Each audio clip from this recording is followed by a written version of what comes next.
이명박 정부 시절 직권남용 등 각종 정치 공작을 벌인 혐의로 재판에 넘겨진 원세훈 전 국가정보원장에 대한 파기환송심 결과가 오늘 나왔습니다. 파기환송전보다 2년 더 늘어난 징역 9년을 선고받았는데요. 오늘 선고로 8년 넘게 이어져 온 원 전 원장에 대한 재판은 종료됐습니다. 그간의 재판 내용을 김혜인 기자가 정리했습니다. 국민의 신뢰를 배반하는 중대한 범죄다. 오늘 법원이 원세훈 전 국정원장에 대해 징역 9년을 선고하며 남긴 말입니다. 오늘 오전 10시 10분 서울고등법원이 원세훈 전 국가정보원장의 파기환송심에서 원 전 원장에게 징역 9년에 자격정지 7년을 선고했습니다. 이는 2심에서 무죄 판단을 받았던 혐의 중 일부가 대법원에서 유죄로 뒤집히며 형량이 기존 7년에서 2년 더 가중된 겁니다. 지난 3월 대법원은 원심이 일부 직권남용 혐의에 법리 오해 등 잘못이 있다고 판단하고 사건을 파기환송했습니다.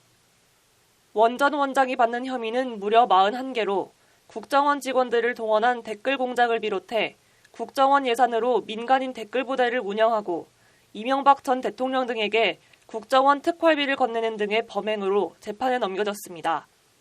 또 국정원 직원들에게 고 노무현 전 대통령 부인 권양숙 여사와 고 박원순 전 서울시장을 미행하도록 지시한 것 등의 직권남용 혐의도 받았습니다.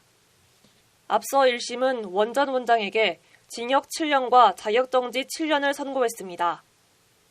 1심 재판부는 심리전단 사이버팀과 연계된 외곽팀에 국정원 예산 지원 및 위증 혐의, 이 전 대통령에게 10만 달러를 제공한 혐의, 고 김대중 노무현 전 대통령 비자금 추적 사업 혐의 등 대부분을 유죄로 봤습니다. 반면 항소심 재판부는 원 전 원장의 혐의 중 15개는 유죄, 26개는 무죄 및 면소 판단을 내리면서 1심 선고 형량보다 자격정지만 줄어든 징역 7년에 자격정지 5년을 선고했습니다.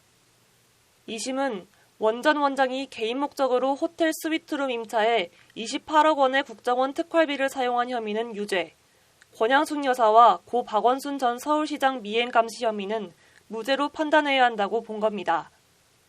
하지만 대법원에서 항소심 재판부가 무죄 및 면소 판단을 내린 직권남용 혐의 중 일부를 다시 판단하라며 사건을 다시 서울고법으로 돌려보냈습니다.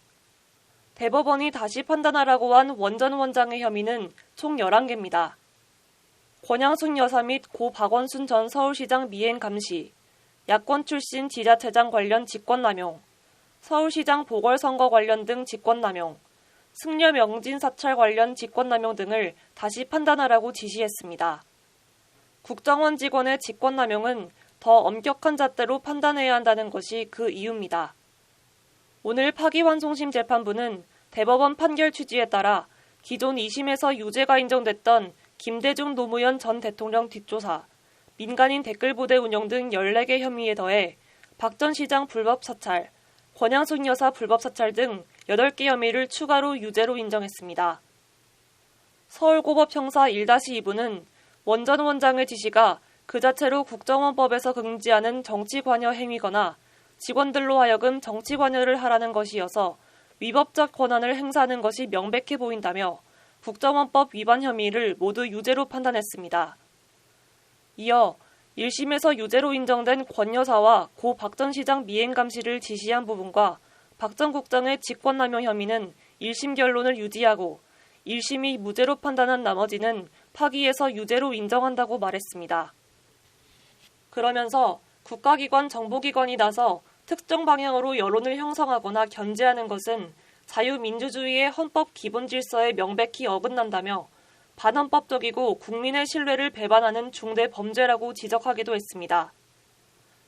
원 전 원장과 검찰이 이번 판결에 불복해 다시 상고할 수 있지만 대법원에서 받아들여질 가능성이 희박해 사실상 오늘 판결로 원 전 원장에 대한 재판은 마무리될 것으로 전망됩니다. 법률방송 김혜인입니다.